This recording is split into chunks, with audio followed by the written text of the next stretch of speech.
एक टाइम था जब बंगाल के किसानों के पास अपनी ही जमीन पर अपनी फसल उगाने का हक भी नहीं था और नीलकरों के अत्याचार से उनकी जिंदगी एकदम नरक बन चुकी थी। 1860 के आसपास ब्रिटिशर्स ने बंगाल के किसानों को जबरदस्ती नील की खेती करवाने पर मजबूर कर दिया।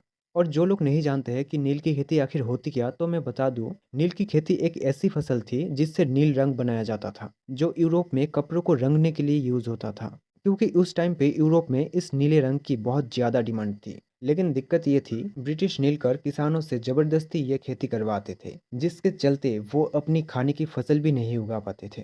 प्रॉफिट तो दूर की बात, किसान धीरे धीरे लॉस में डूब जाता है। इन्हीं अत्याचार के खिलाफ 1860 इंडिगो रिवॉल्ट शुरू हुआ। किसान इस विद्रोह में फूट पड़े और इस लड़ाई में बंगाल की महिलाएं भी पीछे नहीं रहे। हाथ में लाठी और मशाल लेकर पहले नीलकरों के फैक्ट्रियाज जला दिया, कुछ ब्रिटिश प्लांटर्स और जमींदार को भी मार गिराया और इस संघर्ष में कई किसानों का भी जान चली गई। इस विद्रोह ने ये तो साबित कर दिया था कि जब लोग एक साथ खड़े होते हैं तो एक पूरा एम्पायर भी कांप उठता है। किसान ये लड़ाई पूरी तरह जीत तो नहीं पाए, लेकिन उन्होंने ब्रिटिशर्स को झुकने पर मजबूर कर दिया और आने वाले आंदोलन के लिए रास्ता खोल दिया।